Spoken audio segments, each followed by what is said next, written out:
नमस्कार दोस्तों, मैं आपका एक बार फिर स्वागत करता हूं साइंस गुरु बलवंत पे। और आज हम अच्छे से और पढ़ने वाले हैं, बहुत अच्छे अच्छे क्वेश्चन पढ़ेंगे। और आप पढ़ रहे हो ना इस लॉकडाउन के सीज़न में, तो आप बहुत महान व्यक्ति हो, ये मान लो। अपने माँ बाप का नाम एक दिन पक्का रोशन करोगे, ठीक है। आप जैसे गवर्नमेंट जॉब लगोगे, आपको बहुत मज़ा आएगा, जैसे आपको बधाइयाँ मिलेगी। जिसने आपको ब्लॉक कर रखा है ना, वो भी आपको कहेगा कॉन्ग्रेचुलेसन, तब मज़ा आएगा। ये पहले इस कॉन्ग्रेचुलेसन के लिए मेहनत करनी पड़ेगी, और आप मेहनत कर रहे हो तो बहुत अच्छे बच्चे हो, ठीक है। और एक बात और, आज प्रदीप सर का बर्थडे है, तो आप एक बार कमेंट करके विश कर देना मेरी तरफ से उनको हैप्पी बर्थडे। और बहुत अच्छे व्यक्ति हैं रियल में, जैसे आपको मतलब पढ़ाते हैं, आपने पढ़ा भी होगा उनसे, तो जितना आपने देखा है ना कैमरे के सामने, उससे भी नाइस बंदे हैं वो। हम साथ में ही पढ़ाते हैं, और काफ़ी मतलब साल हो गए हमें साथ में पढ़ाते हुए ऑफलाइन कोचिंग के अंदर, और साथ में दिल्ली का मिलना जुलना होता है। तो आप एक बार उन्हें विश ज़रूर कर देना मेरी तरफ से, एक बार फिर उन्हें हैप्पी बर्थडे। बहुत अच्छी वो तरक्की करे, और उन्हें उनकी सब शुभकामनाएं जो वो सोच रहे हैं, उनकी जो फीलिंग है वो सारी पूरी करे भगवान, ठीक है। और आज हम पढ़ेंगे हार्ट के बारे में। ह्यूमन हार्ट क्या है, तो आप थोड़ा सा डिटेल में पढ़ना चाहते हो तो देखें, क्योंकि आप मेरे लेक्चर देख रहे हो तो आपको पता भी है, मैं थोड़ा सा डीप चला जाता हूँ, और समझाने का तरीका ज़बरदस्त रहता है, ठीक है। और नौकरी की ओर ले जा रहा है ये रास्ता आपको, ये मान लो आप गवर्नमेंट जॉब की ओर अग्रसर हो, अगर लेक्चर पूरा देख रहे हो तो।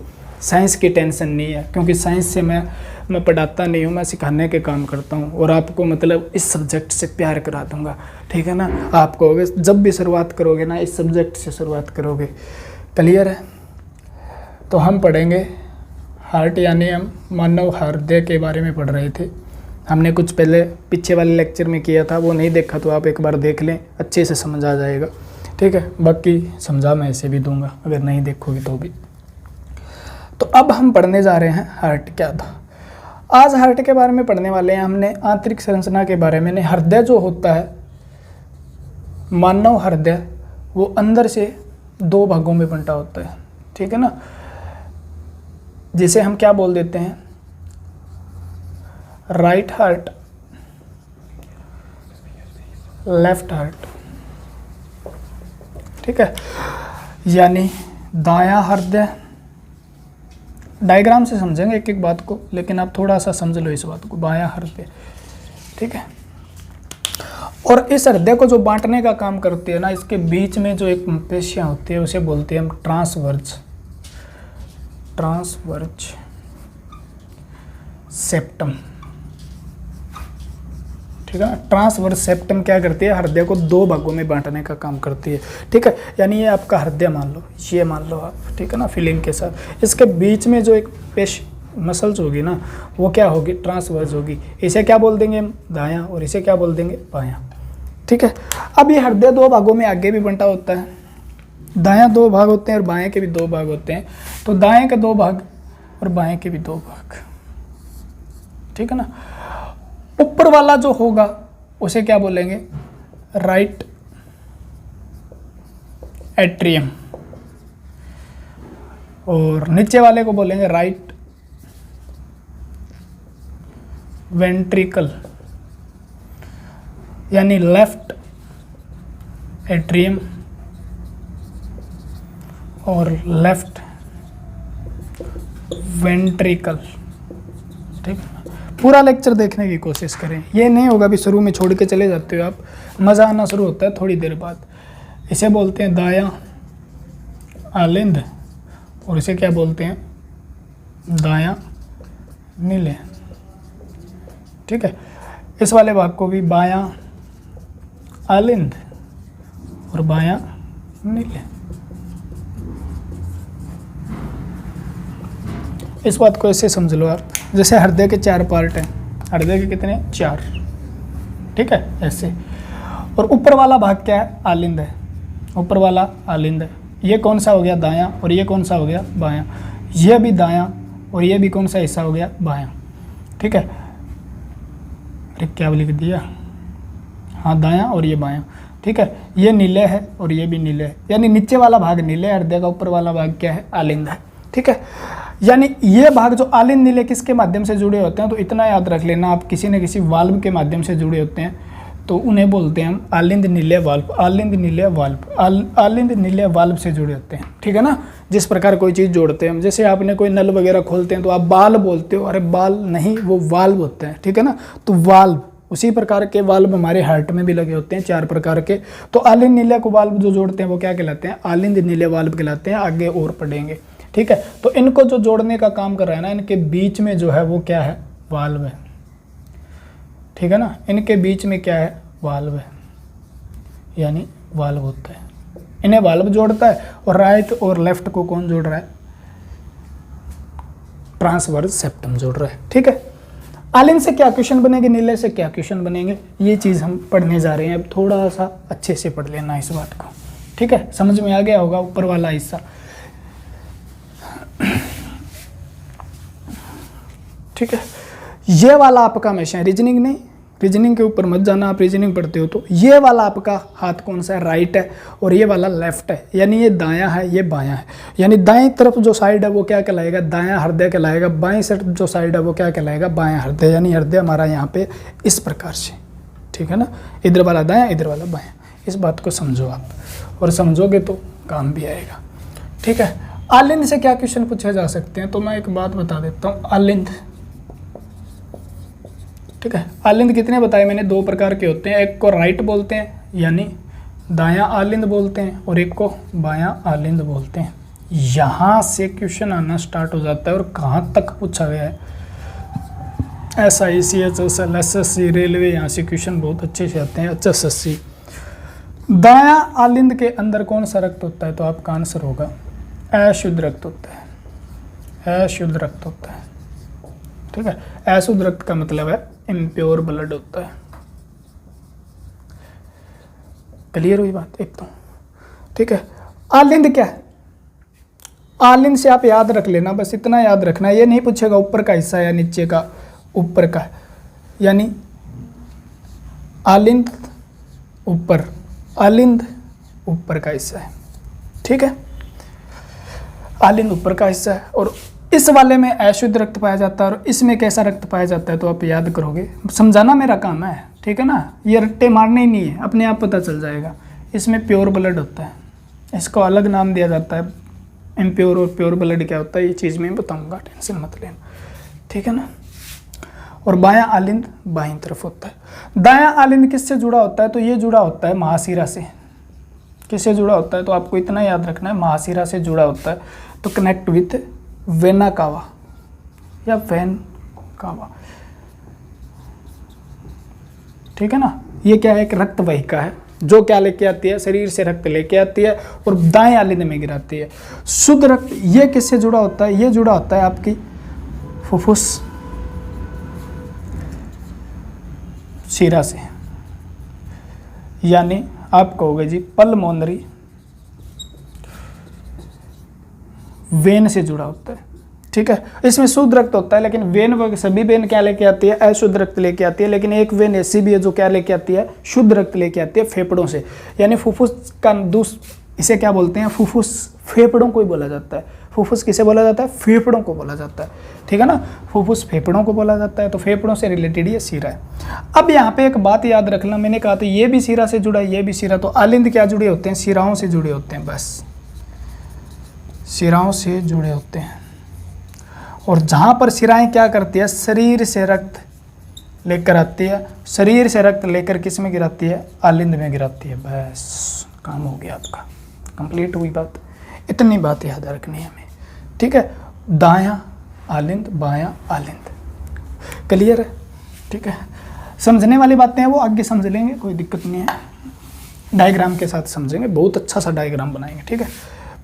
उसके बाद नीले, नीले से आप याद रखोगे वेंट्रिकल जो है नी से नीले, नी से नीचे, ये नीचे का भाग है, नी से नीले, नी से नीचे का भाग, ठीक है। ये भी क्या पाया जाता है, यानी दायां नीले और बायां नीले, दायां नीले और बायां नीले, राइट लेफ्ट, ठीक है ना, राइट वेंट्रिकल और लेफ्ट वेंट्रिकल। तो दायां नीले में कैसा रक्त होता है, तो वही बात है, दायां हिस्सा ही अशुद्ध से भरा है, तो अशुद्ध रक्त होता है। इम्प्योर ब्लड होता है। और दायां नीले जो है, ठीक है, दायां नीले जो है वो किससे जुड़ा होता है? तो आपको आंसर देना है जी फुफ्फुस। तो आपको यहीं से पता चल गया वाला, फुफ्फुस धमनी से जुड़ा होता है, जिसे आप क्या बोलते हो? पल्मोनरी आर्टरी बोलते हो,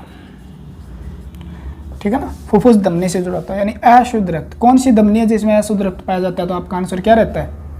फुफ्फुस धमनी, यानी फेफड़ों को तक लेके जाती है, ठीक है। कैसे लेके जाती है बताने का काम आगे का है मेरा, ठीक है। बाएं नीले में कैसा पाया जाता है? तो आप कहोगे जी इसमें बाएं नीले में क्या है? शुद्ध रक्त पाया जाता है, शुद्ध रक्त, प्योर ब्लड पाया जाता है आपका, प्योर ब्लड से भरा होता है, ठीक है। और ये जुड़ा किससे होता है? तो आपको याद रखना है अयोटा, यानी महाधमनी से जुड़ा होता है। तो महाधमनी में कैसा रक्त होना चाहिए? शुद्ध होना चाहिए, क्योंकि इससे जुड़ा होता है, ठीक है। इस प्रकार से लिख लो आप, देखो मैं बता देता हूँ, ये डायग्राम बना के फिर समझेंगे, एक बार ओवरव्यू ले लें इसका। यानी ये वाला हिस्सा है ना, यहाँ पे तो पल्मोनरी वेन आ रही है, इस वाले हिस्से में कौन सा आ रहा है? तो आप कहोगे जी इस वाले हिस्से में कौन सा आ रहा है? तो ये आलिंद है, आपको पता होना चाहिए, ये भी आलिंद है। ये कौन सा है? बायां आलिंद है, और ये दायां आलिंद है, ठीक है। और ये कौन सा है? तो आप कह दो जी ये दायां नीले है, दायां आलिंद है, और ये बायां और सॉरी नीले, ठीक है। और यहाँ से निकलेगी, ये कौन सी है? महाधमनी है, ठीक है। समझ लो इस बात को। ये क्या है? महाशिरा से जुड़ा हुआ है। और ये किससे जुड़ा हुआ है? तो फुफ्फुस यानी पल्मोनरी आर्टरी से जुड़ा हुआ है, फुफ्फुस धमनी से जुड़ा हुआ है। इस भाग में ही, पूरे भाग में क्या है? पीछे जाके देखोगे लेक्चर को, इस भाग में ही अशुद्ध रक्त है। तो आपसे क्वेश्चन पूछा जाएगा आलिंद और नीले कौन सा? दायां आलिंद और दाएं नीले दोनों में अशुद्ध रक्त पाया जाता है। ये शुद्ध रक्त से भरा हुआ है, ठीक है। तो बायां आलिंद और बाएं नीले में क्या पाया जाता है? शुद्ध रक्त पाया जाता है, ठीक है। इस बात को याद रखना। इतनी बात अगर याद हो गई हो तो हम चलते हैं आगे, ठीक है। ये धमनियों से भी कोई वाल्व के माध्यम से जुड़ा था, आगे बढ़ेंगे। तो आप याद रखना, दायां आलिंद हो चाहे नीले हो, उसमें अशुद्ध रक्त मिलेगा, अशुद्ध रक्त मिलेगा, ठीक है ना। और बायां आलिंद हो चाहे नीले हो, उसमें कैसा मिलेगा? प्योर ब्लड मिलेगा, शुद्ध रक्त मिलेगा, ऑक्सीजनेटेड ब्लड मिलेगा, ठीक है ना। क्लियर हुई बात, ठीक है। तो इतनी बात क्लियर हो जाती है तो हम आगे चलते हैं, ज़्यादा टाइम नहीं लेंगे आपका, जहाँ पर ज़रूरत होगी वहाँ पे लेंगे, ठीक है। तो आलिंद नीले की बात समाप्त होती है और हम पढ़ते हैं जी अब कुछ आगे की बातें, ठीक है। एक बात और बता देता हूँ मैं, इससे पहले, समझने से पहले,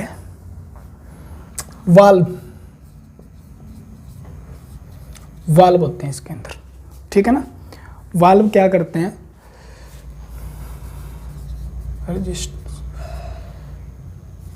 बैकवर्ड मोशन ऑफ ब्लड, यानी रक्त को पीछे गति करने से रोकते हैं,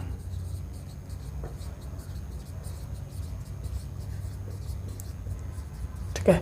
रक्त को क्या करते हैं? पीछे गति करने से रोकते हैं, यानी वाल्व है। जैसे इस प्रकार से वाल्व मिलेंगे, ठीक है। आगे समझेंगे इस बात को, डायग्राम से समझेंगे, बिल्कुल बात क्लियर हो जाएगी। यानी रक्त इधर तो जा सकता है लेकिन वापस नहीं आ सकता। आप कहो तो ऐसे लगे मान लो, ऐसे लगे मान लो, या ऐसे, ऐसे भी होते हैं और ऐसे भी होते हैं। ऐसे वाले याद कर लो, जैसे अगर यहाँ से रक्त चला गया तो वापस नहीं आ पाएगा अंदर, ठीक है ना। इस मोशन को रोकते हैं वो वापस आने को, ठीक है ना।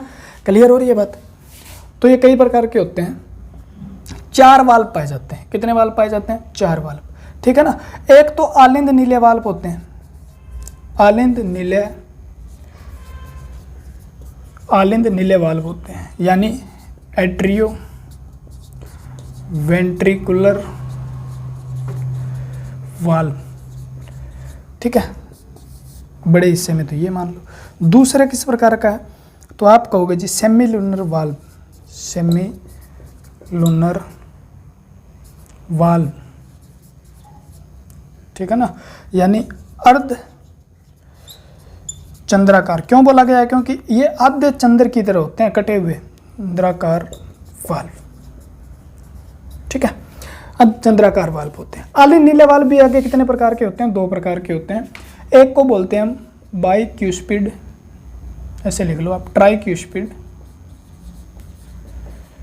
वाल्व, ठीक है, यानी त्रिकपाटीय वाल्व, त्रिकपाटीय वाल्व, कपाट, क्यूस्पिड, ठीक है ना, क्यूस्पिड लगे होते हैं।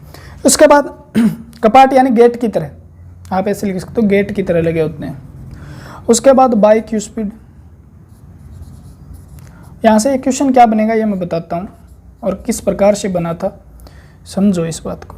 यानी द्विकपाटीय वाल्व, द्विकपाटीय वाल्व, ठीक है ना। इसका दूसरा नाम है मीट्रल वाल्व, ये भी याद रख लेना अगर याद रहे तो, मीट्रल वाल्व। सेमीलुनर वाल्व जो होते हैं वो भी 2 प्रकार के हैं। एक को बोलते हैं पल्मोनिक वाल्व, यानी फुफ्फुसीय वाल्व, और एक को बोलते हैं जी आयोटिक वाल्व,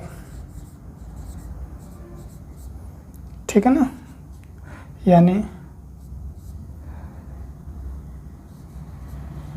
महाधमनी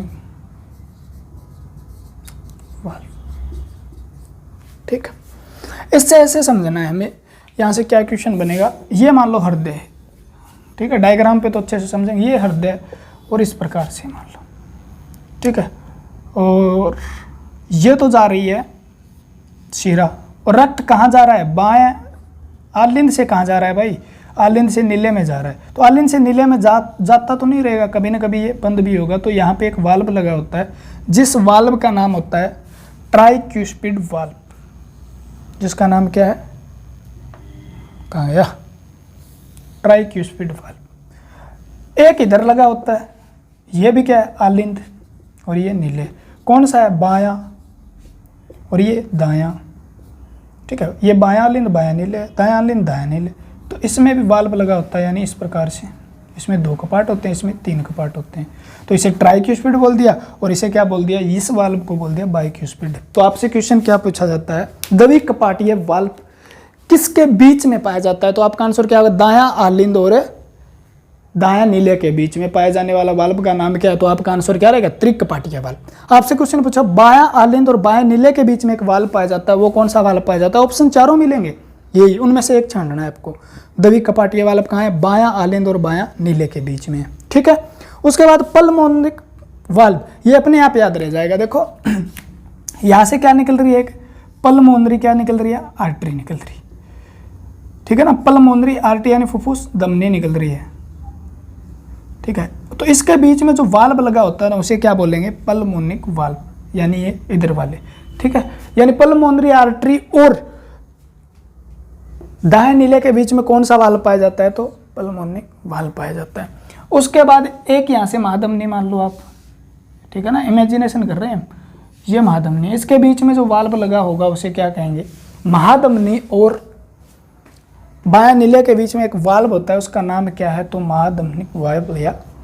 या आप सीधा पूछ ले, वो धमनियों और नीले के बीच में कौन सा वाल्व पाया जाता है? तब आपका आंसर क्या रहेगा, सेमीलुनर वाल्व।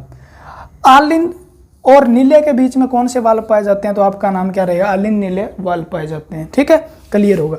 इन दोनों को आलिंद नीले वाल्व बोलेंगे।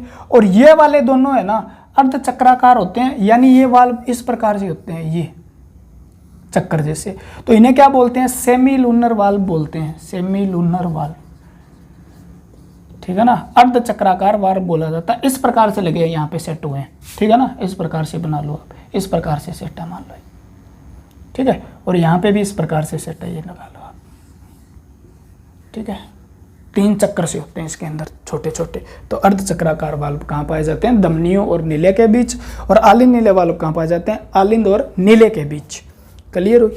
आपसे अगर थोड़ा सा अच्छा सा क्वेश्चन पूछे, दाएं आलिंद के और दाएं नीले के बीच में कौन सा वाल्व है, त्रिकपाटीय वाल्व, और बायां आलिंद और बाएं नीले के बीच में कौन सा है? तो आपका आंसर क्या रहेगा, द्विकपाटीय वाल्व होता है, ठीक है। तो इतना याद रखना है आपको। और ये बंद होते हैं तो एक आवाज़ आती है, वो आवाज़ कैसे आती है, और वहाँ से क्वेश्चन बहुत ज़बरदस्त बनता है, आगे बताऊँगा इसके बारे में मैं, ठीक है ना। ये बात आगे बताऊंगा, आप इतना याद रखना, आलिन नीले वाल्व और अर्ध चक्राकार वाल्व। तो वाल्व का बात खत्म होती है। आपसे एक क्वेश्चन आता है, वाल्व किसके एक्सेस अमाउंट हो जाए, यानी हमारे शरीर में किसकी अमाउंट ज़्यादा होने पर वाल्व क्या हो जाते हैं, हार्ड हो जाते हैं। ऐसे लिख लो, valve be hard due to excess amount of calcium, यानी कैल्शियम की अधिकता से वाल्व जो होते हैं ना वो कठोर हो जाते हैं। कैल्शियम की आपके शरीर में अगर अधिकता हो गई तो आपके वाल्व क्या हो जाएं, कठोर हो पाएंगे और सही से काम नहीं कर पाते, और सही से काम नहीं कर पाते तो क्या किया जाता है, आपके वाल्व चेंज कर दिया जाती है, चेंज विथ पिग वाल्व, यानी आपके शरीर में सूअर के वाल्व डाले जाते हैं, ज़्यादातर सूअर के वाल्व के साथ बदल दिए जाते हैं, ठीक है ना।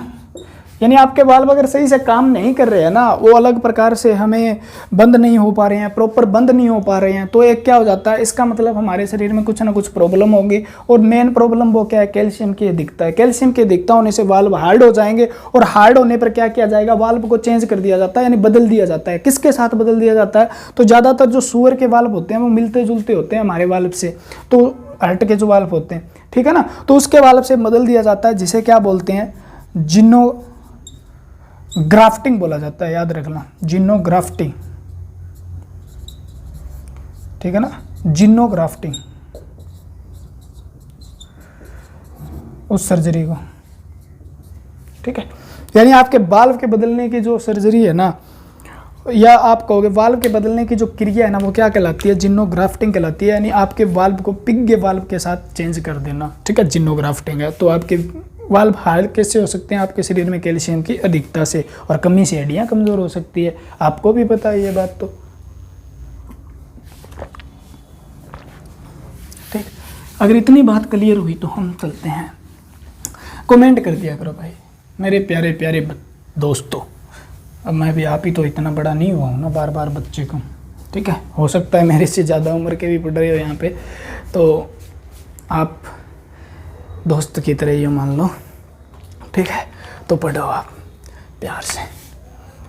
हमारा यही कंसेप्ट रहता है भी ज़्यादा से ज़्यादा आपको इसी तरीके से पढ़ा पाएँ जिस प्रकार ऑफलाइन में पढ़ाते हैं हम। अगर आप सामने बैठे नहीं हो तो डाउट तो जल्दी से ले नहीं सकते, लेकिन आप डाउट छोड़ते ही नहीं है, तो लोगे कहाँ से। कमेंट करके बता देना लेक्चर कैसा लगता है, लाइक कर देना। आप अच्छे बच्चे हो, डिसलाइक तो करोगे नहीं मुझे पता है, ठीक है ना, तो लाइक कर देना, ठीक है। पढ़ने वाले डिसलाइक करते भी नहीं, ठीक है, वो दूसरे ही होते हैं। तो आपका प्यार बना रहे इसी प्रकार से, और आप पढ़ते रहो, भगवान आपको जल्दी से जल्दी कामयाब करें। अब मैं एक डायग्राम बना देता हूँ आपके हार्ट का, ठीक है ना, हार्ट अटैक कैसे होता है, क्या क्या चीज़ें होती है, थोड़ा सा इधर बना लेते हैं, काम आएगा। जो पीछे हमने बात की थी ना, वो सारी ऐसे समझनी है हमें।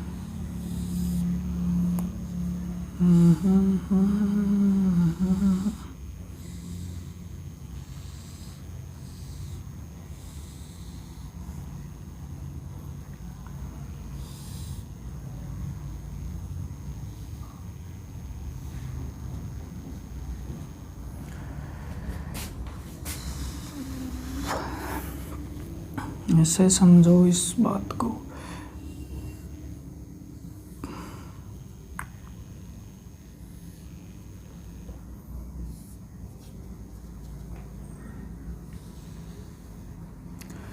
आपको समझाने की कोशिश हो रही है यहाँ पे, जितना भी हो सके आसान बना के।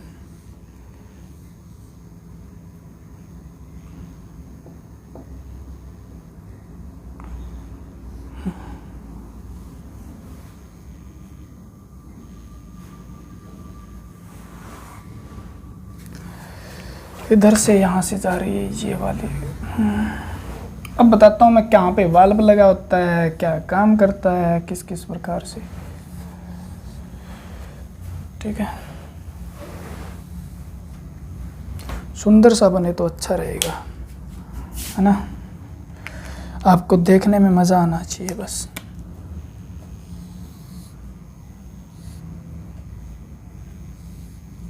सिंपल करके समझा रहा हूँ मैं, ये नहीं आर्ट ऐसा होता है। ठीक है, थोड़ा सा सिंपल करके, ताकि आपको समझ में आ जाए ये बातें जो हम सीखने जा रहे हैं, वो वाली बातें।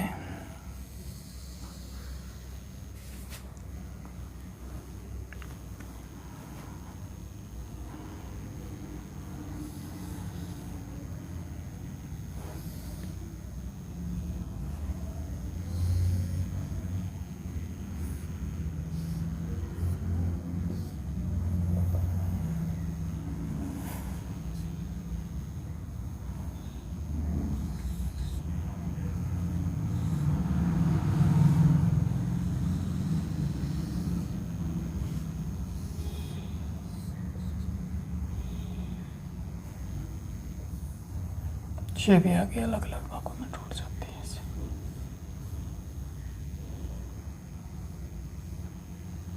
आगे चले जाएगी जहाँ पे भी जाएगी। ठीक है, अब देखो यहाँ से समझने वाली बात क्या है। ये वाला तो हमारा क्या था, दायां हिस्सा था, ये सेप्टम था, ट्रांसवर्स सेप्टम। ये कौन सा था, दायां हिस्सा था। ये हमारा क्या था, दायां हृदय था।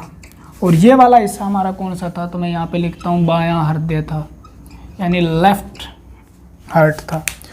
अब इसके ऊपर यहाँ पर हमें क्या मिला, तो आप कहोगे जी हमें तो यहाँ पे दायां आलिंद बताया था आपने, यानी राइट वे आर्ट्रियम बताया था। और यहाँ पे क्या बताया था जी, दायां नीले बताया था। ठीक है ना, एक एक बात जो पीछे की थी वो समझ में आएगी। यहाँ पे आपने क्या बताया था, दायां बायां आलिंद बताया था जी।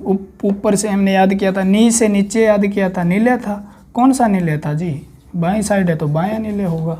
ठीक है, आपने बताया जी ये जो है वो क्या है, तो आप कहोगे जी ये तो पल्मोनरी वेना कावा बताई थी आपने, यानी वेना कावा बताई थी, यानी महाशिरा बताई थी। क्या बताया था, महाशिरा। मैंने एक दायां आलिंद से जुड़ी होती है ये भी बताया था। क्या बताया था, तो आप कहोगे जी यहाँ तो आपने ये वाली जो थी वो क्या बताई थी, फुफ्फुस शिरा बताई थी। ठीक है ना, आपने कहा था जी बायां नीले से जुड़ी होती है, महाधमनी जुड़ी होती है, ये वाली महाधमनी हो गई। फिर आपने कहा जी दायां नीले से फुफ्फुस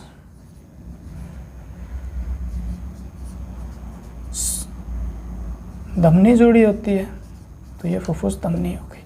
ठीक है, ये आगे भाग अलग अलग भागों में टूट जाएगी। एक में ये लेफ्ट हो जाएगी, लेफ्ट पल्मोनरी आर्टरी, और ये राइट हो जाएगी, जो आगे जाके दो दो हिस्सों में और टूट के लंग्स में चली जाएगी।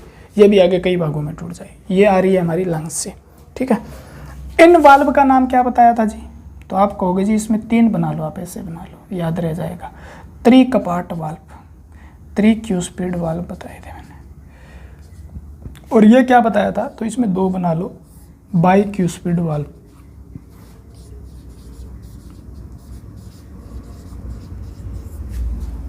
ठीक है, बाइक्यूस्पिड वाल्व बताया था। ये आलिंद नीले नीले। और ये होती है भाई कोरोनरी साइनस, बता दूंगा साइनस। ठीक है, अब ऐसे इस बात को समझो आप। पहले एक बात और बता देता हूँ मैं, शिरा धमनी क्या होती है, तो आर्टरी क्या होती है। ठीक है, धमनी क्या होती है, जो शरीर, ऐसे याद करो, शरीर हृदय से शरीर तक रक्त लेके जाती है। शरीर तक रक्त जो लेके जाती है उन्हें क्या कहा जाता है, धमनी कहा जाता है। हृदय से शरीर तक रक्त को लेके जाएगी, यानी हार्ट टू बॉडी, उन्हें धमनी कहा जाता है। क्या कहा जाता है, धमनी कहा जाता है। ठीक है, और इनके अंदर मोस्टली क्या होता है, एक धमनी को छोड़ के शुद्ध रक्त पाया जाता है। कैसा रक्त पाया जाता है, शुद्ध रक्त पाया जाता है। तो आपसे क्वेश्चन यहाँ से बनता है धमनियों में कौन सा रक्त होता है, तो आप कहोगे जी प्योर ब्लड होता है, ऑक्सीजनेटेड ब्लड होता है। इसमें कौन सा रक्त है, शुद्ध रक्त होता है। ठीक है ना, शुद्ध रक्त के बारे में थोड़ी देर में बता दूंगा मैं। ठीक है, क्या है इतना याद रखो आप, शुद्ध रक्त होता है। अब धमनियाँ जो होती है ना उनमें शुद्ध रक्त होता है। धमनियाँ क्या होती है, वो हृदय से, और उसके बाद एक नाम आता है सीरा। ठीक है ना, तो सीरा क्या होती है, वेन को बोलते हैं भाई, वेन। तो सीरा क्या करती है, शरीर से सीरा, शरीर से हृदय की ओर रक्त लेके जाती है, हृदय की ओर रक्त लेके जाती है। ठीक है ना, यानी body to heart, from body to heart कर लो आप।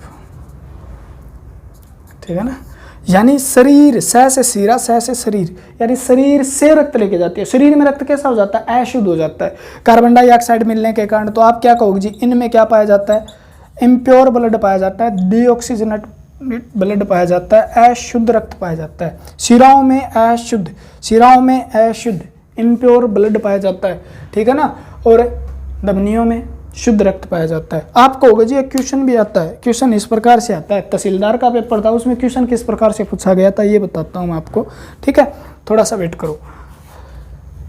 अब शुद्ध अशुद्ध, अब इसके बाद दो बात और पूछ ली जाती है आपसे, कौन सी धमनी है जिसमें अशुद्ध रक्त होता है, पल्मोनरी आर्टरी, यानी फुफ्फुस धमनी जो होती है वो किससे संबंधित है, पहला तो क्वेश्चन ये पूछेगा आपसे। ठीक है, तो आप कहोगे जी वो लंग्स से संबंधित, यानी फुफ्फुस यानी फेफड़ों से संबंधित है। ठीक है, फेफड़ों में अशुद्ध रक्त को ले जाने का काम करती है। अशुद्ध इम्प्योर ब्लड जो है, अशुद्ध रक्त को हृदय से कहाँ तक लेके जाएगी भाई, फेफड़ों तक। शुद्ध होने के लिए जा रहा है रक्त बेचारा, यानी हरिद्वार जा रहा है नहाने के लिए। ठीक है ना, तो कहाँ जा रहा है, हरिद्वार। इसके अंदर क्या है, कार्बन डाइऑक्साइड है, इसके कारण इसको क्या बोला जाता है, अशुद्ध रक्त बोला जाता है। फेफड़ों में जाके ये शुद्ध हो जाएगा, किस प्रकार से होगा ये बात हमें पढ़नी होती है। ठीक है, तो अशुद्ध रक्त को हृदय से फेफड़ों तक लेके जाएगी। अरे धमनी का मतलब ये है, धमनी उसे कहा जाता है, ये मतलब नहीं इसमें शुद्ध रक्त है धमनी कहा जाता है, शुद्ध रक्त तो शीरा कहा जाए, नहीं।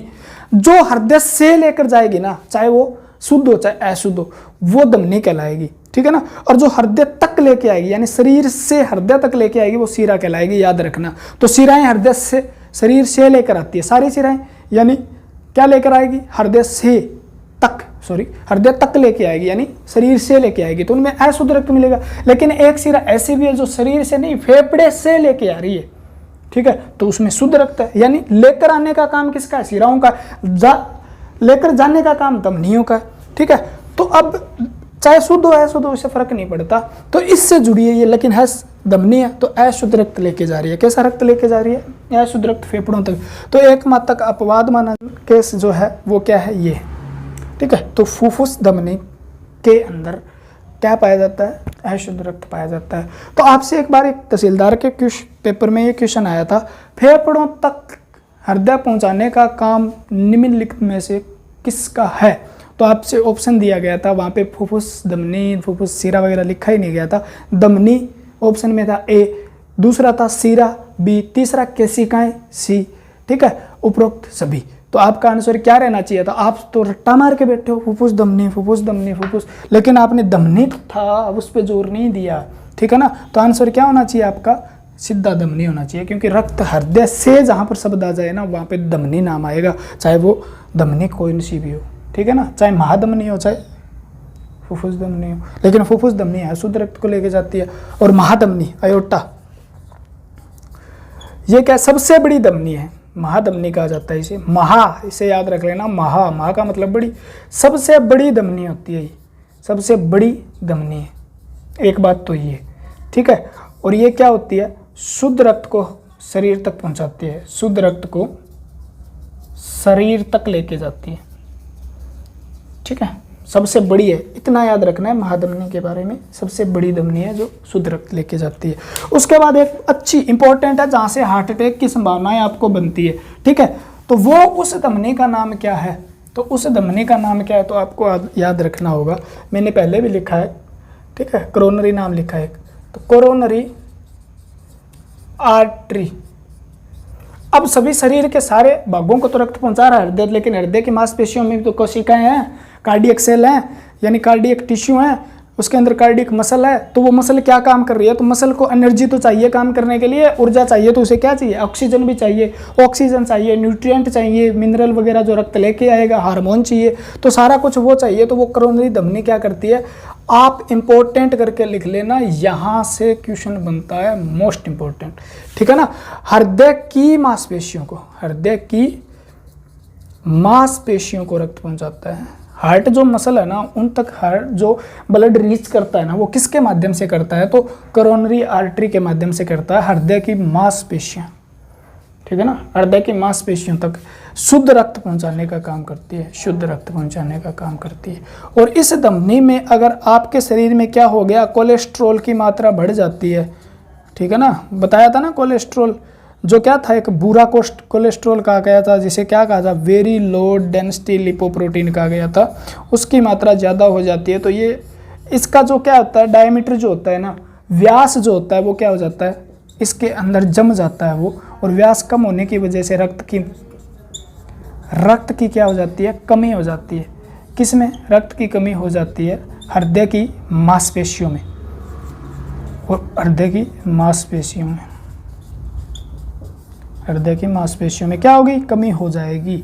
तो हृदय की मांसपेशियों में कमी होने के कारण क्या हो जाएगा, आपको हार्ट अटैक हो सकता है, फिर हार्ट अटैक के बाद हार्ट फेलियर हो सकता है, फिर हार्ट अरेस्ट हो सकता है, यानी आपको हृदयघात, आप मर भी सकते हो। किसके कारण, टिश्यू डेड होने के कारण, और किस में ब्लॉकेज होने के कारण, कोरोनरी धमनी के कारण, ठीक है ना। उसके अंदर फिर आपके स्टंट डाले जाते हैं, जिन्हें क्या कहा जाता है मैं बता दूंगा, ठीक है, थोड़ा सा इस बात को भी समझ लेना। हृदय की मांसपेशियों तक, यानी इसकी मांसपेशियों तक लेके जाएगी ना शुद्ध रक्त, वो कौन लेके जाएगी, कोरोनरी, ठीक है ना, कोरोनरी आर्टरी।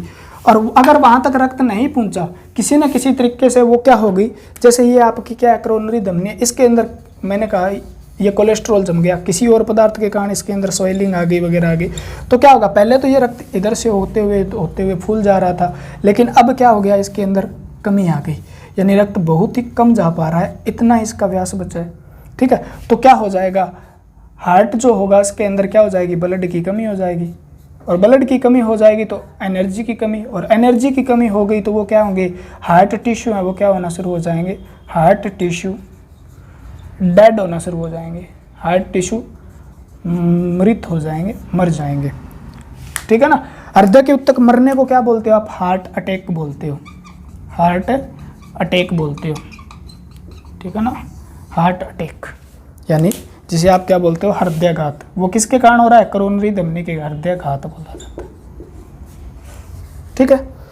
अगर आपने दर्द हुआ आपने और ध्यान नहीं दिया तो ये क्या होगा, और ब्लॉकेज हो जाएगी इसके अंदर, और ब्लॉकेज होने के कारण हृदय अपना काम सही से तरीके से नहीं कर पाएगा, तो उसे हम क्या बोलते हैं, हार्ट फेलियर बोलते हैं, ठीक है। हार्ट क्या बोलेंगे, फेलियर, यानी आपका हृदय काम करने में क्या हो गया, फेल हो गया, वो प्रॉपर तरीके से काम नहीं कर पाएगा क्योंकि उसके टिश्यू मर गए हैं, तो उसे हार्ट फेलियर। और लास्ट का एक टर्म होता है जिसके अंदर तो आप हार्ट अरेस्टेड, यानी हार्ट क्या हो गया, अरेस्ट हो गया, उसको किसी ने पकड़ लिया मान लो ऐसे, तो वो क्या हो जाएगा, डेड। तो इसके बाद एक ही है, राम नाम सत्य हो जाता है फिर, ठीक है ना। तो हार्ट अटैक,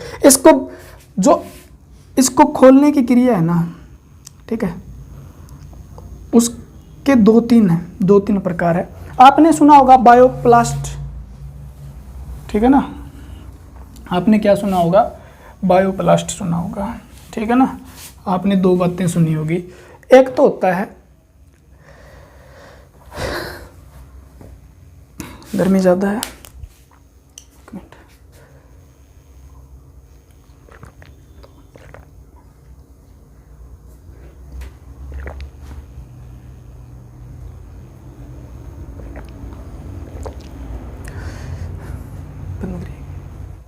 ठीक है। तो हमने क्या कहा, इस खोलने के लिए दो होती है, एक तो होता है एंजियोप्लास्टी बोलते हो आप जिसे, ठीक है। एंजियोप्लास्टी क्या है, तो आपके कोरोनरी जो धमनी होती है उसमें स्टंट डलते हैं, ठीक है ना। स्टंट का मतलब अभी आपके शरीर के अंदर ये धमनी थी और इसको क्या कर दिया, ये किसी न किसी तरीके से ब्लॉकेज हो गई, या तो ये हो गई कोलेस्ट्रॉल की वजह से, या क्या हो गई इसकी मांसपेशियां संकुचित नहीं कर पा रही, इस प्रकार से होने लगी। तो क्या होता है, इसके अंदर एक जालीदार आपका जो अलग प्रकार का एक स्टंट बना होता है, यहाँ पर डाल दिया जाएगा और रक्त फ्लो आराम से प्रॉपरली होने लगेगा, जिसे एंजियोप्लास्टी कहते हैं, ठीक है। एंजियोप्लास्टी यानी जो नेरोइड यानी जो छोटी हो गई है कोरोनरी धमनी, तो उसको क्या कर दिया, इसने खोल दिया, बीच में एक छल्ला सा डाल के, जिसे छल्ला बोलते हो, स्टंट हो गया। एक होता है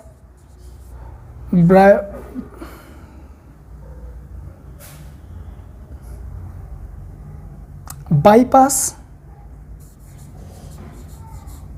ग्राफ्ट, ठीक है। बाईपास ग्राफ्ट क्या होता है, तो आपको मैं बता देता हूँ। यानी कोरोनरी धमनी की जगह है, ये कोरोनरी धमनी थी, ये आपकी नैरो हो गई, ये इसके अंदर स्टंट नहीं डल सकते, तो क्या कर दिया जाता है, यहाँ से काट कर, यहाँ से काट कर, इस प्रकार इसको रास्ता दे दिया जाता है। यानी किसी आपकी दूसरी आर्टरी को काट के इससे जोड़ दिया जाता है, और उसे क्या बोलते हैं, हम एंजियोग्राफ्ट बोलते हैं। क्वेश्चन नहीं आएगा, लेकिन समझने वाली बात थी, जो आप बार बार सुनते हो भी, स्टंट डले हैं, तो वो क्या है, स्टंट कहाँ डले हैं, ठीक है। और आप कहोगे एंजियोग्राफ्टी क्या है भी, आप कहोगे जी बायोपास ग्राफ्ट हुआ है या बायोपास सर्जरी हुआ, आप ये बोलते हो।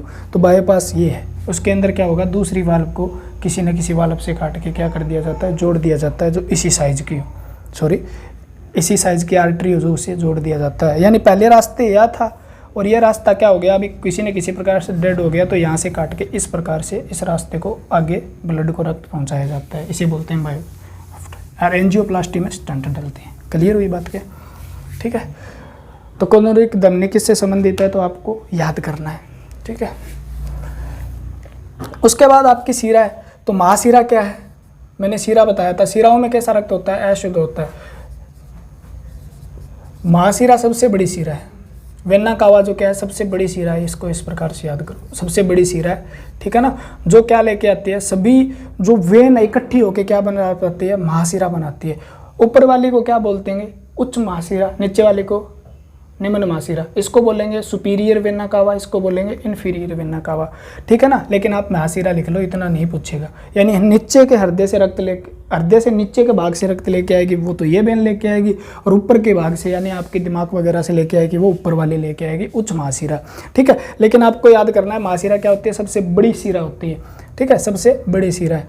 और आपको ये बात याद करनी है, एक और दूसरी, महासीरा में कैसा रक्त है, अशुद्ध रक्त है, जो अशुद्ध रक्त है, कैसा है, अशुद्ध रक्त। दूसरी बात, सीरा कोरोनरी साइनस किससे संबंधित है, तो कोरोनरी क्या लेके आती है, कोरोनरी साइनस, ये भी एक सीरा है, जो क्या लेती है, हृदय की मांसपेशियों से अशुद्ध रक्त लेकर हृदय तक पहुंचाती है। अशुद्ध रक्त हृदय की मांसपेशियों से अशुद्ध रक्त हृदय में पहुंचाती है। इस बात को ऐसे भी याद करना है आपको, ठीक है ना, कोरोनरी। उसके बाद आपका आता है एक पल्मोनरी वेन। एकमात्र ऐसी वेन है या एकमात्र ऐसी सीरा है जिसे हम बोलते हैं फुफ्फुस सीरा। एकमात्र ऐसी सीरा है जो क्या लेके आती है, लंग्स टू हार्ट है। यानी ये क्या है, ब्लड फ्लो कहाँ से कर रहा है इसमें, lungs from lungs to heart की ओर, ठीक है ना। इस प्रकार से लंग्स से हार्ट की ओर जा रहा है। लेकिन लंग्स में क्या हो गया था, रक्त शुद्ध हो गया, तो इसके अंदर क्या है, शुद्ध रक्त पाया जाता है। क्या पाया जाता है, शुद्ध रक्त पाया जाता है। तो कौन सी सीरा है जिसमें शुद्ध रक्त पाया जाता है, तो फुफ्फुस सीरा। फुफ्फुस सीरा किससे संबंधित है, फेफड़ों से संबंधित है, ठीक है ना। फेफड़ों से शुद्ध रक्त ले आने का काम कौन करती है, फुफ्फुस सीरा करती है। कौन सी सीरा में शुद्ध रक्त पाया जाता है, फुफ्फुस सीरा में पाया जाता है। इस प्रकार से क्वेश्चन बनते हैं आपके, तो याद रखना। फुफ्फुस सीरा हृदय के किस भाग से जुड़ी होती है, तो क्या है, बायां दायां आलिंद से जुड़ी होती है, ठीक है। और दायां आलिंद से में क्या हो गया, अब अशुद्ध रक्त मिलेगा हमें, ठीक है। और इस भाग में पूरे में अशुद्ध रक्त मिलेगा। बात क्लियर हुई, तो आगे चलें। हेप्टिक वेन क्या है, सिलियक वेन क्या है, इन चीज़ों के बारे में हम पढ़ लेंगे जहाँ पर वो चीज़ें पढ़ेंगे। हेप्टिक जैसे हम पढ़ेंगे तो हेप्टिक मैं वहाँ पे बता दूंगा जब हम लीवर पढ़ेंगे, सेलियक जब आंत वगैरह पढ़ेंगे या ममाशय पढ़ेंगे वहाँ पे बता दूंगा मैं, पोर्टल वेन बता दूंगा मैं वहाँ पे जहाँ से क्वेश्चन बनते हैं। लेकिन इस लेक्चर को लंबा नहीं करेंगे हम, तो थोड़ा सा इसको खींच के चलते हैं, ठीक है ना। तो बात क्लियर हुई। अब देखो, आपने कहा जी ये चीज़ें तो हो गई। आप कहो जी शरीर से रक्त आता कैसे है। एक कैपिलरी केसिकाएँ होती है जो सबसे बड़ी मतलब सबसे छोटी क्या है हमारे शरीर में पाई जाने वाली ब्लड वेजल यानी रक्त वाहिकाएँ हैं, उन्हें क्या बोला जाता है, केसिकाएँ। केसिकाएँ सबसे छोटी होती है, और वो मैं क्वेश्चन करवाऊंगा तब बता दूंगा जहाँ पे आएगा, ठीक है। अब थोड़ा सा इतना ही पढ़ो आप, अच्छा रहेगा आपकी सेहत के लिए, ठीक है। अब मैं कह दूं जी, आपने क्या बताया, मैंने बताया जी एक तो शरीर होता है, शरीर यानी आपकी बॉडी है ना, उसके अंदर कोशिकाएं पाई जाती है और कोशिकाओं के ऊपर केशिकाएं लगी होती है, ठीक है ना। कोशिकाओं के ऊपर क्या लगी होती है, केशिकाएं लगी होती है। इस प्रकार से ये छोटी छोटी धमनियाँ शिराएं वगैरह टूट जाती है। हिसाब बनाए देखता हूँ, लग जाएगा टाइम, अपने को क्या लेना है यार। ऐसे बना देता हूँ मैं।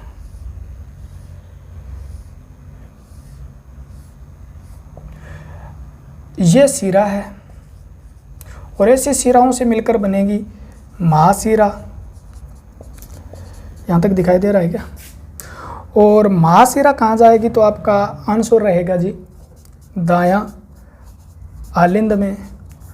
और दायां आलिंद में क्या होगा जी, दायां आलिंद से किससे होकर गुजरेगा, तो वाल्व के माध्यम से। कौन से वाल्व से होकर गुजरेगा, तो आपका आंसर रहेगा त्रिकपाटीय वाल्व से रक्त गुजरेगा, कपाटीय वाल्व से। और त्रिकपाटीय वाल्व से आगे किस में जाएगा, तो आपको होगी जी दायां नीले में जाएगा। और दायां नीले से किस में जाएगा जी, दायां नीले से आपकी फुफ्फुस धमनी में जाएगा। फुफ्फुस धमनी कहाँ लेके जाएगी जी, इसको लंग्स तक लेके जाएगी, यानी आपके फेफड़ों तक लेके जाएगी, ठीक है ना। और फेफड़े फिर क्या कर देंगे, रक्त को शुद्ध कर देंगे। और रक्त शुद्ध होने के बाद कहाँ चला जाएगा जी, फुफ्फुस शिरा में जाएगा। और फुफ्फुस शिरा कहाँ लेके जाएगी, तो आप कहोगे जी ये तो बायां आलिंद से जुड़ी होती है। और बायां आलिंद फिर किससे जुड़ा है जी, एक वाल्व होता है जिसका नाम क्या है, द्विकपाटीय वाल्व। उसके माध्यम से वो किससे जुड़ी है, तो आप कहोगे जी वो जुड़ी है, ठीक है, मैं ब्लैक लिख रहा हूँ, ध्यान नहीं आ रहा, बायां नीले से, ठीक है। ये दिखाई दे रहा है क्या सामने, बायां नीले किससे जुड़ा होता है, तो आप कहोगे जी महाधमनी से। और महाधमनी किससे जुड़ी होती है, तो आप कहोगे जी धमनियों से। और धमनियाँ किससे जुड़ी होती है जी, ऐसे बना लो इसको,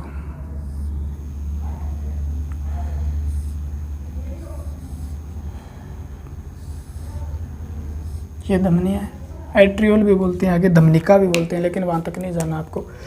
और यहाँ पर मिलते हैं आपको छोटे छोटे छोटे छोटे सेल, इसके अंदर बना दिया गया, इसके अंदर ऐसे सब। अब आपका क्वेश्चन कभी गलत नहीं होगा, इस बात को आप समझ जाते हो। तो इसमें होते हैं छोटे छोटे सेल होते हैं, ठीक है, ये भी सेल है। अब देखो मैंने जो ब्लू में बनाया ना, वहां पर कभी भी कहीं से पूछ लिया आपको अशुद्ध रक्त मिलेगा। क्या मिलेगा, अशुद्ध रक्त मिलेगा। यानी आपसे पूछेगा लंग्स तक ले जाने का काम किसका है, तो फुफ्फुस धमनी का। और फुफ्फुस धमनी जो होती है वो क्या करती है, तो अशुद्ध रक्त है।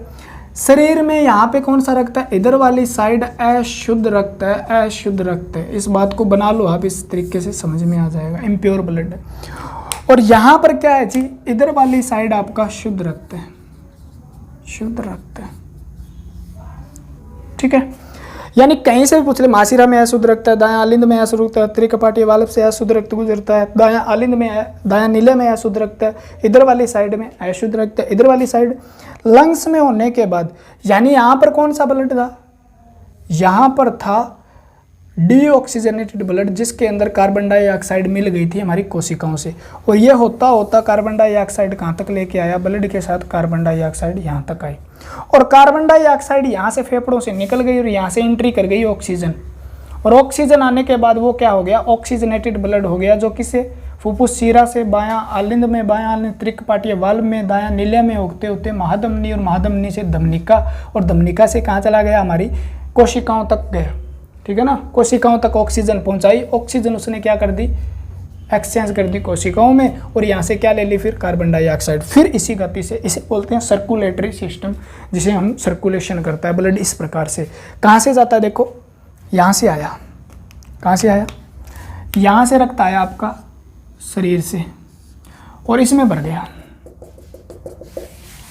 तो इसमें कौन सा रक्त हो गया, अशुद्ध रक्त, ये इधर से इधर आएगा जैसे भरने के बाद, तो इसमें कैसा रक्त हो गया, अशुद्ध रक्त, ये कहाँ लेके जाएगा, ये त्रिकपाटीय वाल्व है यहाँ पे, ये इधर चला जाएगा इस माध्यम से, तो फुफ्फुस धमनी में कौन सा रक्त हो गया, अशुद्ध, ये कहाँ पर जाएगी, लंग्स तक जाएगी, यानी फेफड़ों तक जाएगी, फेफड़ों में क्या हो गया, रक्त अब शुद्ध हो गया, शुद्ध होने के बाद इधर लंग्स से आएगा, यानी फेफड़ों से लेकर इधर आएगी, और ये किस में आ गया, अब इधर, ठीक है ना। मैं इसको रेड सा बना देता हूँ, थोड़ा बहुत दिखाई देगा लेकिन थोड़ा सा देख लेना, ये रेड लाल रक्त है आपका, शुद्ध रक्त है, प्यारा प्यारा सा, ठीक है, जिसे हम क्या बोलते हैं, चटक लाल है, और ये बात हमने ब्लड में पढ़ी भी थी, याद हो तो, शुद्ध क्या है, अशुद्ध क्या है, ठीक है। इसके बीच में त्रिकपाटीय वाल्व, अब ये शुद्ध होने के बाद यहाँ से होता होता होता होता होता होता होता होता होता कहाँ चला जाएगा, शरीर में जाएगा, और शरीर से होते होते बाद में वापस कहाँ जाएगा, दाएं आलिंग में आ जाएगा, फिर ऐसे जाएगा, फिर ऐसे होते होते ऐसे ऐसे ऐसे ऐसे इस प्रकार से चलता रहेगा, यानी इस प्रकार से रक्त जाता है हमारे शरीर में, और इस प्रकार से कहाँ तक जाता है, शरीर से हृदय, हृदय, ठीक है, यानी हृदय तक किस प्रकार से पहुँचता है, 2 बार पहुँचता है, इसलिए इसे क्या बोलते हैं हम, डबल सर्कुलेटरी सिस्टम बोलते हैं। ये आपका हृदय था, ठीक है, और यहाँ से और क्या क्वेश्चन बनते हैं, तो अब क्वेश्चन क्या बनता है हृदय से, अगर इतना समझ में आया तो बहुत अच्छी बात है, आप बहुत अच्छे बच्चे हो, प्यारे प्यारे बच्चे हो, लाइक कर दिया करो, शेयर कर दिया करो, ठीक है ना। हम गर्मी में पढ़ा रहे हैं, आप एसी के नीचे पढ़ रहे हो, कूलर के नीचे पढ़ रहे हो, कहीं ना कहीं पंखे का जुगाड़ जरूर है, लेकिन यहाँ पे वो भी नहीं है। क्लियर है बात क्या। अब से आप पूछा जाता है साउंड क्या है, हार्ट साउंड क्या है,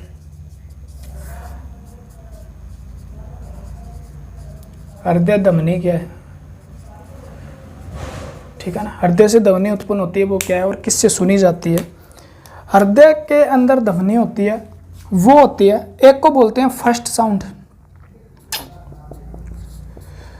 फर्स्ट साउंड, और एक को बोलते हैं सेकंड साउंड।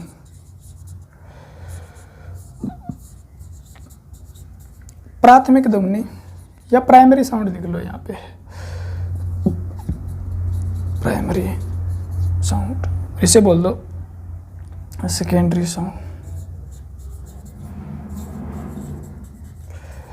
प्राथमिक ध्वनि और द्वितीयक ध्वनि। आपके टाइम को देखते हुए स्पीड बना रखी है अपन ने, ठीक है ना, कीमती बहुत है आपका टाइम बच्चों। प्राइमरी साउंड को क्या बोलते हैं, तो लब, वो लब नहीं है LOVE वाला, डब, लब साउंड है ये, ठीक है ना, DUB डब। तो प्राथमिक साउंड का नाम क्या, पहला क्वेश्चन बनता है लब, और सेकेंडरी जो होती है उसका नाम क्या है, तो डब, ठीक है। ये कब उत्पन्न होती है, तो हृदय के अंदर जब क्या होता है, सिस्टोल होता है, ठीक है ना, और सिस्टोल होना होता है, इसलिए इसका नाम क्या है, सिस्टोलिक साउंड भी है। यानी हृदय के अंदर कब क्या होता है, सिस्टोल होता है, तब होती है।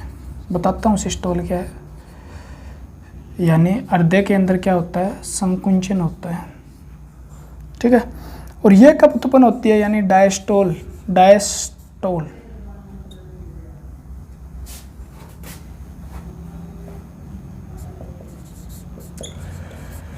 ठीक है ना। तो इसे क्या बोलते हैं, डायस्टोलिक साउंड बोल देते हैं। यानी क्या होता है हृदय में, डायस्टोल यानी शीतलन होता है। ठीक है, जब क्या होती है एक डब धमनी, डी से डायस्टोल याद करना, डी से डब याद कर लेना, या द से द्वितीय याद कर लेना, द से डब याद कर लेना। पहली दूसरी कौन बच गई, लब वाली। ये लब और डब कब आवाज उत्पन्न करती है, यानी ये आवाज आती कब है हृदय से, ठीक है ना।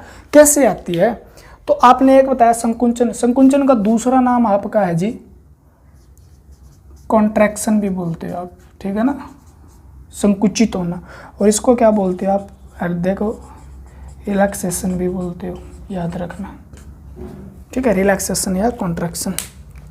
अब एक बात समझ लो, इस बात को कैसे समझना है, देखो सिस्टोल है क्या, सिस्टोल होता है हृदय का संकुचित होना, हृदय का संकुचित होना, सिकुड़ना, सह से संकुचित, सह से सिकुड़ना, सह से सिस्टोल, ठीक है ना। सह से सिस्टोलिक साउंड, जब क्या हो रहा है, सिस्टोल हो रहा है, सिस्टोल हो रहा है ना, तब एक आवाज उत्पन्न हो रही है। यानी हृदय के सिस्टोल होने पर कौन सी ध्वनि पैदा होती है, तो आपका नाम रहेगा प्राथमिक ध्वनि या सिस्टोलिक साउंड, ठीक है। यानी जब डायस्टोल हो रहा है, हृदय का फैलना, रिलैक्स करना, ठीक है ना, फैलना, या उसे क्या बोलते हैं, शिथिलन, ठीक है। यानी शिथिलन क्या है, तो आप कहोगे जी हृदय का फैलना, हृदय का जब फैलता है यानी वेंट्रिकल जब फैलते हैं तो उन्हें क्या बोलते हैं, शिथिलन बोलते हैं। यानी जब फैलेगा तब एक आवाज़ उत्पन्न आएगी, उसका नाम क्या होगा, डब। और वो आवाज़ ऐसे नहीं होगी फैलने इससे उत्पन्न हो रही है, वो उत्पन्न कब हो रही है, वो हो रही है सिस्टोल होगा, टनक, ये हो गया। तो अब रक्त वापस चला जाएगा, इससे बचने के लिए क्या होगा, ये वाल्व बंद होगा। तो कौन से वाल्व के बंद होने से होगा, तो आप कहोगे जी एट्रियो, मैंने कहा था ना, वेंट्रिकुलर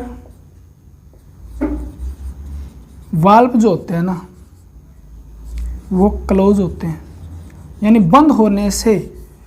कौन से वाल्व जी, तो आप लिख लो आलिंद नीले वाल्व जब बंद होते हैं तो एक आवाज़ उत्पन्न होती है, उस आवाज़ को क्या कहा जाता है, तो लब साउंड कहा जाता है। जब सेमीलूनर वाल्व बंद होते हैं, सेमीलूनर वाल्व जब बंद होते हैं तो एक आवाज़ उत्पन्न होती है, यानी अर्ध चक्राकार वाल्व जब बंद होते हैं तो एक आवाज़ उत्पन्न होती है,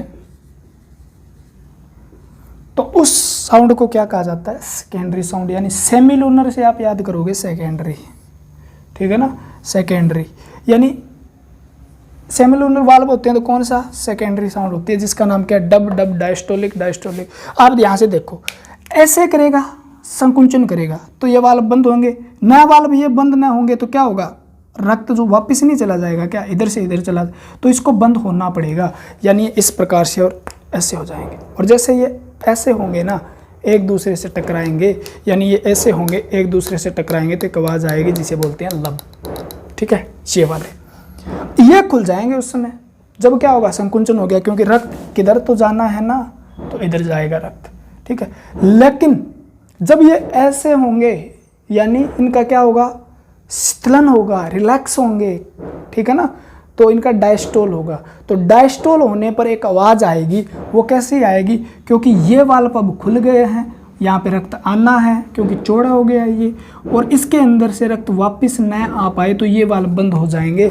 यानी ये इस प्रकार से लगे होते हैं और ऊपर से क्या होंगे, इस प्रकार से वापस धमनियों से रक्त हृदय में ना आए तो डायस्टोल के समय ये क्या हो जाएंगे, बंद हो जाएंगे। क्या हो जाएंगे, बंद हो जाएंगे। तो ऐसे टकराने से आवाज़, यानी गेट के जब गेट बंद करते हो टकराने से आवाज़ आती है ना, उसी प्रकार हृदय के वाल्व जब, यानी कपाट का मतलब ही क्या है, मंदिर के कपाट खुल गए, बंद हो गए, कपाट का मतलब ही गेट ही है, ठीक है ना।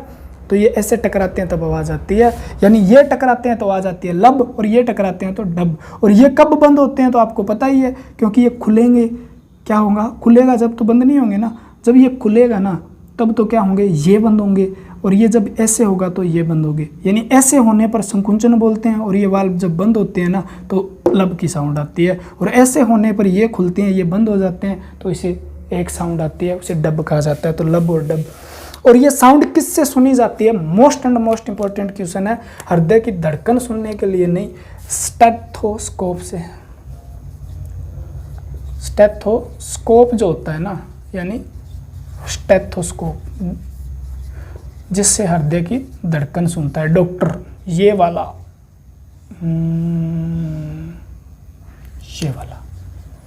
स्टेथोस्कोप, जिसे हृदय की क्या धमनी किस से इंस्ट्रूमेंट से सुनी जाती है, या डॉक्टर धमनी सुनने के लिए किस यंत्र का प्रयोग करते हैं, तो स्टेथोस्कोप का प्रयोग किया जाता है। क्लियर है। अब अगर आपको एक बात समझ में आई, सिस्टोल क्या है, डायस्टोल क्या है, इससे धमनी कौन सी उत्पन्न होती है और कहाँ से होती है, तो इस बात को हम आगे बढ़ाते हैं और आज इसको चैप्टर को पूरा ही कर देते हैं। थोड़ा सा स्पीड हो रही है मुझे पता है, ठीक है ना, आपके फ़ायदे के लिए है सारा कुछ, क्योंकि लंबे लेक्चर आप भी नहीं दे सकते ज़्यादा, मुझे पता है, लेकिन देखना पड़ेगा, पेपर है तो अगर नौकरी लगना है तो मेहनत तो करनी पड़ेगी, सीधी बात है, इसमें कोई दो राय थोड़ी ना, एक ही है, वो है नौकरी लगना है, पढ़ के नौकरी लगना है, समझ के नौकरी लगना है। तो मैंने एक बात बताई थी आपको, सिस्टोल और डायस्टोल। सिस्टोल क्या है, फिर याद कर लो, सिस्टोल क्या है, संकुंचन क्या है, ठीक है ना, या आप जिसे क्या बोलते हो, कॉन्ट्रैक्शन, फैलना हृदय का, संकुंचन से सिकुड़ना याद करना, हृदय का सिकुड़ना, ठीक है ना, हृदय का क्या करना, सिकुड़ना, और हृदय सिकुड़ता है तो क्या होता है जी, हृदय नहीं सिकुड़ेगा तो धमनियों में रक्त कैसे जाएगा, यानी ये धमनियों में सिकुड़ता है तो धमनियों में रक्त को पंप करता है,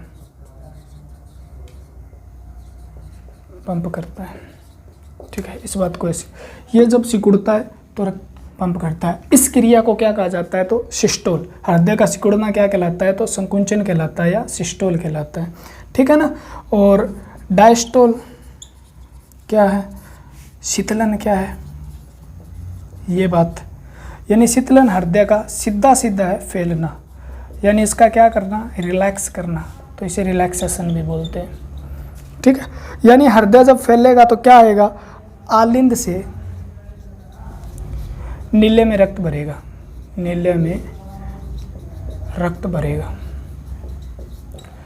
यानी जब हृदय फैलेगा तो रक्त कहाँ से आ जाएगा, आलिंद से क्या आ जाएगा, नीले में, यानी रक्त नीचे, ऐसे फैलेगा वाल्व खुल जाएंगे, रक्त नीचे, ऐसे करेगा रक्त बाहर चला जाएगा, ठीक है ना, शरीर की ओर।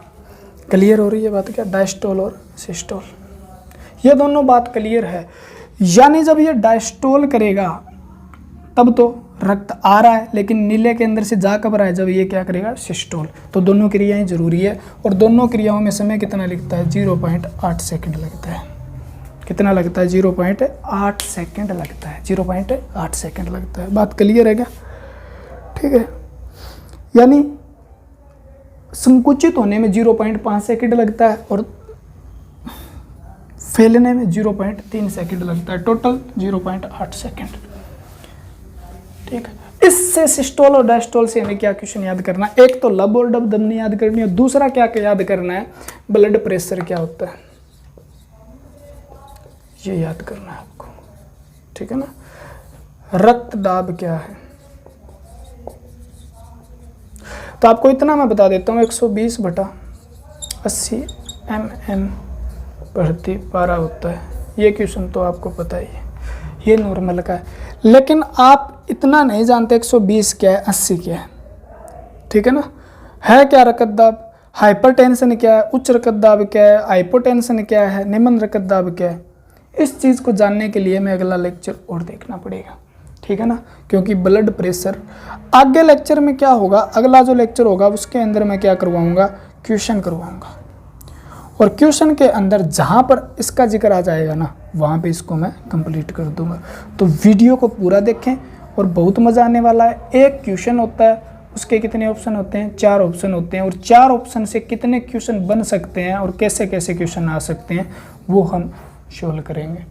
ब्लड और हार्ट से रिलेटेड सारे, चाहे वो वीडियो 2 घंटे की हो, चाहे वो 1.5 घंटे की हो, कितने बार टाइम लगे, जितने भी प्रीवियस ईयर के क्वेश्चन आए हुए हैं वो सेट कर देंगे आप, ठीक है। देखना ना भूलें, मज़ा आएगा। जो क्वेश्चन आप सोचते हो रह गए हमारे, तो वो भी वहाँ पर कवर करवा के छोड़ूंगा मैं, एक भी रहने नहीं देंगे, ठीक है ना। यानी ये आपका हृदय, प्यारा सा हृदय, ठीक है, और हृदय यानी आप लाइक कर दो भाई, ठीक है। हम आपके लाइक का इंतज़ार करते हैं, आपके कमेंट का इंतज़ार करते हैं, आप हमारी वीडियो का इंतज़ार करते होंगे, ठीक है। तो हम आपका इंतज़ार पूरा करते हैं, आप हमारा इंतज़ार ख़त्म कीजिए, ठीक है। लाइक कमेंट शेयर, और अगर नए होना तो सब्सक्राइब भी कर लेना। बहुत अच्छा कुछ आने वाला है। जैसे जैसे पेपर आएगा ना, आग लगा देंगे आप। बायो, फिजिक्स, केमिस्ट्री, ज्योग्राफी, तीनों सब्जेक्ट, और उसके साथ ज्योग्राफी भी बहुत खतरनाक तरीके से सारे क्वेश्चन करेंगे।